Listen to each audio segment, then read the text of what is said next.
زخم ٹھیک ہو گیا۔ میں اسی طرح لکڑیاں چننے کے بہانے نکلتی، پھر سہیلیوں کے ساتھ چند قدم چل کر اپنی راہ لیتی۔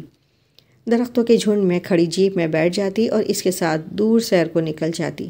مجھے گاڑی میں بیٹھ کر سیر کرنا اچھا لگتا تھا۔ یہ میرا خواب تھا جو پھر ایک اور خواب میں تبدیل ہو گیا کہ میں ہمیشہ کے لیے بابو جی کی بن جاؤں۔ دادی پوچھتی دیر کیوں کر دی؟ کہتی پاؤں دکھتا ہے، چلا نہیں جاتا۔ حالانکہ میں جانتی تھی کہ میں وسیع کی منگیتر ہوں اور یہ منگنی بچپن کی ہے، لیکن میں تو اونچے محلوں کے خواب دیکھنے لگی تھی۔ اب ڈاک بنگلے کو اپنا گھر سمجھنے لگی تھی۔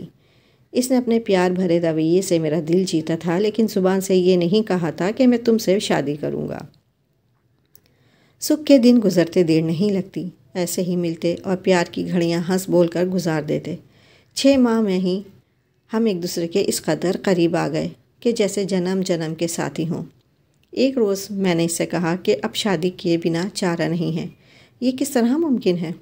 تمہارے قبیلے والے تمہارا ہاتھ مجھے نہیں دیں گے اور تمہیں لے کر یہاں سے نکل جانا ممکن نہیں۔